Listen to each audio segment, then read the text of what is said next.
Hello বন্ধুরা, দেখো আমার ঠাকুরদের আমি আগে সবার প্রথম দিই গোপুসোনার সব ঠাকুরদের প্লেটে দিয়ে পিঠে দিয়ে তারপরে যে বামুনি বাঁধা হয়েছে। এখানে এই যে আমাদের সর্ষে ফুল মূলে ফুল দিয়ে যে আর এই লক্ষ্মী মা, আর এই যে আমার সোনা, দেখতে পাচ্ছ সোনার মুখ। এই সোনা একটু টুপিটা তুলতো, সবাই মুখটা দেখবে। দেখো দেখতে পাচ্ছ সোনারা টুপি পরেছে, ম্যাচিং ম্যাচিং টুপি পরেছে। সব মা বাবা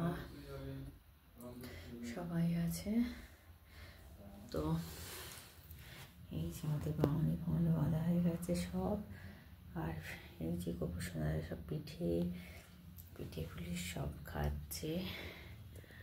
আর এই যে আমার ঠাকুর ঘর, আর ঠাকুর ঘরের এই লক্ষ্মী পুজোর দিনে তোমাদের সব ছবিটা দেখাচ্ছি। দেখো প্রত্যেকে কি সুন্দর লাগছে।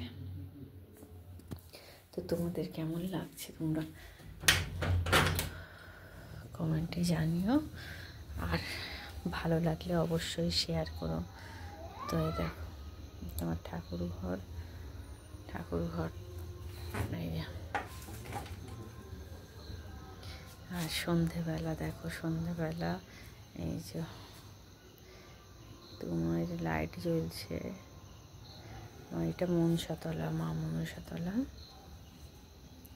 আলপনা তত্তরমা সব কিছু। এই যে মা অন্নপূর্ণা মা, এইসব সিন আমাদের দেখেছো তো।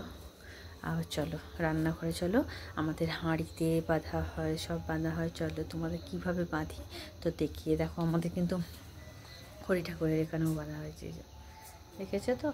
তো চলো এবার তোমাদের মন্দিরে রান্নাঘরে নিয়ে যাব। চলো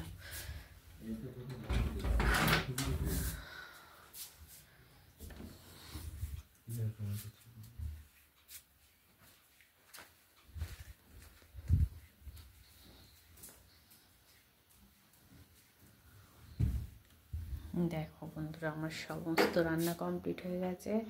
রান্নাঘর ছড়িয়ে ছিটিয়ে আছে। এই যে খুন্তিতে বাঁধা, যে হাঁড়িতে বাঁধা হয়েছে, এইসব ড্রাম, মুড়ির ড্রাম, চালের ড্রাম, এইসব বাঁধা হয়ে গিয়ে শাঁখ পাক বাজিয়ে আমাদের যেটা নিয়ম, যেটুকু আমি জানি, আর জানি না বিশেষ কিছু, যতটুকু জানি এইটুকুই। আর ঠাকুরের প্রতি ভক্তি শ্রদ্ধায় আমি মনে করি সব থেকে বড়, তাই নয় কি? তো তোমরা জানিও এটা আমার ঠিক কি ভুল, কমেন্ট করে অবশ্যই জানাতে ভুলবে না কিন্তু। ওকে, বাই।